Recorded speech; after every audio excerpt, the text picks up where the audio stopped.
Mephiboseth, Saul's grandson, also went down to meet the king. He had not taken care of his feet or trimmed his mustache or washed his clothes from the day the king left until the day he returned safely. When he came from Jerusalem to meet the king asked him, "Why didn't you go with me, Mephiboseth?" He said, "My lord, the king, since I, your servant, am lame, I said I will have my donkey saddled and will ride on it so I can go with the king.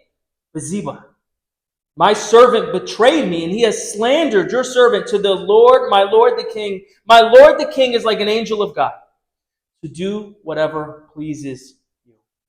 All my grandfather's descendants deserved nothing but death from my lord the king, but you gave your servant a place among those who eat at your table. So what right do I have to make any more appeals to the king?" And the king said to him, "Why say more? I order you and Ziba to divide the fields." But Mephibosheth said to the king, "Let him take everything now that my lord the king has arrived safely." You want to go back up to... All right, kids, you are dismissed.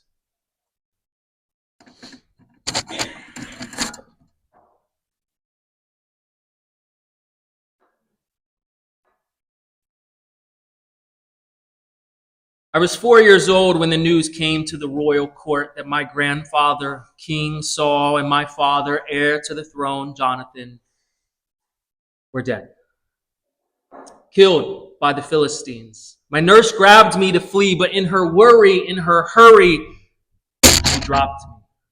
Since I was 4 years old, I've been paralyzed in both legs. The few survivors from the king's court left over from the war resided in Lo-Debar, meaning no place, nothing. I knew it was inevitable that David would become king. Saul knew that it was inevitable. He had been anointed by Samuel before he had even died. And Jonathan, my father, knew David would be king and even promised him that very thing. It was only a matter of time until he wore the crown and sat in the seat that my grandfather once sat in. I am not angry. I am not bitter. It was inevitable. I only hoped in my condition that David would pay me no attention, that I could survive just for a little while in this small, unknown town, this place of nothing. Oh, how far I've fallen. David has no reason to hunt for me. I mean, I can do him no harm. He has every right to kill me all the same, though. After all, my grandfather hunted him down for 7 years. And for another 7.5 years, my wretched uncle and his family waged war against David to keep him from being king. For decades, David has waited to be the king that he was meant to be. My family stood in his way. Why would he not do the same for all of Saul's descendants, what Saul did to him? So I wait here, lame and helpless, a dog unworthy of the royalty I once was born into. Wait, I hear something, a knock. Who would be visiting me at a time like this? Come in. What was that? Yes, it's I, Mephiboseth. Yes, I am the son of Jonathan, grandson of Saul, the Benjamite. And who are you? A servant of whom? Of David? King David? So it has begun. The king has come for the cripple, the boy lame since nearly birth, from in line to be king to in line for the executioner. My hands are shaking. I knew this time would come, but I'm still terrified. What will my death be like? By what means will the executioner send me to the grave? How many things I had left undone, how many places I wished I could visit. If only these broken legs could walk, then I could run, I could escape, I could maybe do something.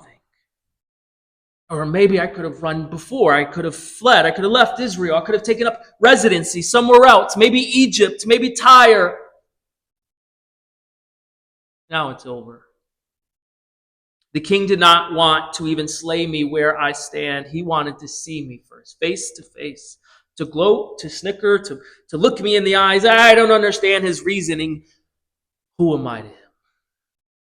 A dog in a kennel, a cat in a lion's den. I compose myself. If I die, I'll die with my head held high. They asked my servant to saddle my donkey and help me get on. And so I left home saying goodbye for the very last time. I was being led as a prisoner in the shadow of the gallows. When I finally arrived at the palace, I fell off my horse so I quickly got to my knees and I bowed my head. Understand, I didn't do it to plead for my life, but I wanted to show honor to the king. My father, Jonathan, had told me of David's heart, of his faithfulness, of his care for Jonathan, how David had followed God, how he had loved him dearly after he was after God's own heart. And he told me how he had shown grace to Saul so many times and had spared his life. If David was worthy of my father's honor, then he is worthy of mine. Mephiboseth! The word echoed through my eardrums like a roaring lion. Fear gripped my soul. My heart raced like a horse in the wind, and my muscles tightened as I waited for the command, the swing of the axe to my head. And in my final moments, I wondered, what was death like? Everyone in history has tasted death, and now it's my turn to know what it's like to lose one's life. Wait. I replayed what he said, the tone. It was not anger. It's not the same disgust that other people saw and used when they saw me. What was that? Before I could figure it out, I heard it again. Mephiboseth. Mephiboseth. Joy? Excitement? I look up baffled. I don't understand what's happening. I lock eyes with him, and with a smile as big as the Nile on his face, what do I say? What do I do? I didn't plan anything. He's like, at your service, my Lord. Whatever you want, whatever you need, I will do for you. These feet are lame. They don't work. I'm a hard worker. I'll work day and night for you, my king. Just spare my life. Not be afraid. Like an oasis in the desert, like medicine during sickness, his words washed over me. Grace? Is this overwhelming feeling in my chest grace? I read about it in the scriptures. Who am I? I don't understand. Before I can even come to voice my thoughts, he continues. He promises to return all of the land that my father and my grandfather had. He promises to show me Hesed. Hesed. I remember that word from my time in Torah school. It's covenant language for unfailing and steadfast love. I've only heard God use that love. And here, this king, this enemy of my family, uses it for me, a man lame in both feet. What makes me deserving of his love and his kindness? I am nothing. I am but a dog, a diseased rat, and yet the king invites me to sit and eat at his table like I'm a prince. Though I have no value in society, he chooses to adopt me into his own family. He lets me share in his wealth. He lets me share in his glory, and he shares his food. He even sends workers to tend the land that belonged to my grandfather. But why me? But the king does not even address my status. He never once looked at my broken legs being dragged across the floor like a slug. He never once looked down on me. Not once. Let me go to the next slide. I still don't understand that moment. So many years ago, that unconditional grace that the king showed for me. So for years, I stayed in Jerusalem and I ate at his table, not as a servant, not as a slave, not even as a friend, but he welcomed me as a son.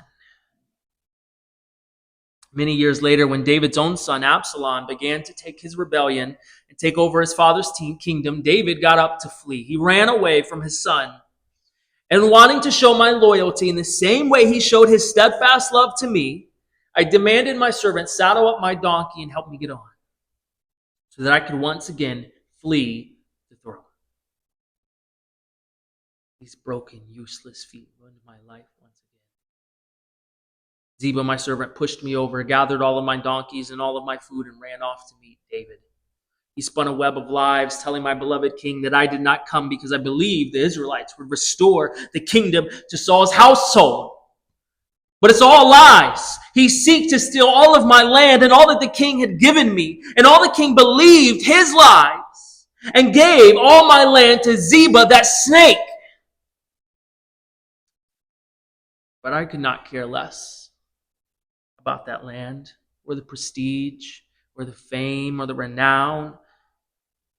All I wanted was to be in the presence of the king. And so I refused to wash my feet.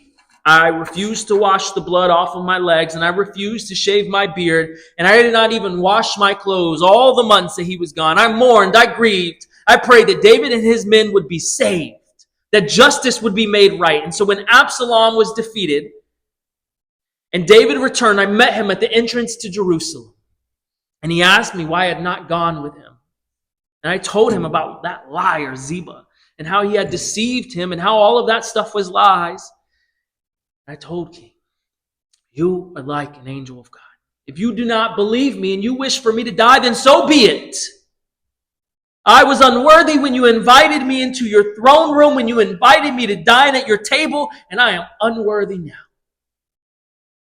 All of Saul's descendants, including myself, deserve death for what we did to you. I deserve nothing from you, and yet you, the king, made me more than a servant. You gave me a seat at your table for life. You restored the land you had given me. Your mercy is too great for your servant. I am unworthy. If a dying dog is given a steak, does he beg for more? If a cheating wife is given half the estate, does she dare ask for more? Who am I to request anything from you when what you have given me is already more than I deserve? You can take everything from me and I would still be considered blessed. Cascading waterfall, the king's grace once again melted over me. He said, say nothing more. Stop your begging. Stop your pleading. I will not take your life. I have promised Ziba your estate, and I cannot go back on that. So here's what I will do. I will split the land between the two of you. And I rejoiced with shouts of praise. Oh, King David, my Lord, let him have it all. I care little about that land. I do not care about the riches of its harvest or the prestige of my inheritance. Look at my unshaved beard. Look at my unwashed clothes. I deserved death. I grieved over you for months while you were gone. You are my king and I am your servant.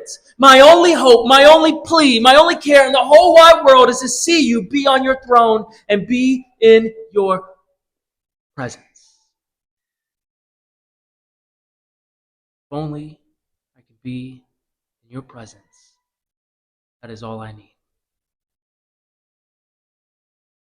Let us pray. Father God, your kingdom reigns. Like Mephiboseth, we are undeserving. But you give us grace anyways. We deserve wrath, and you give us mercy. You sit us at the table as sons and daughters of the King. But we are unworthy. But we accept your grace, Lord, so that we can share it with other people. God, I pray that we would go out of this church, we go out of this building as people loved by God, and that we would love our community just as you love us. That we would show your grace and your mercy and your love to all of the world. In your name.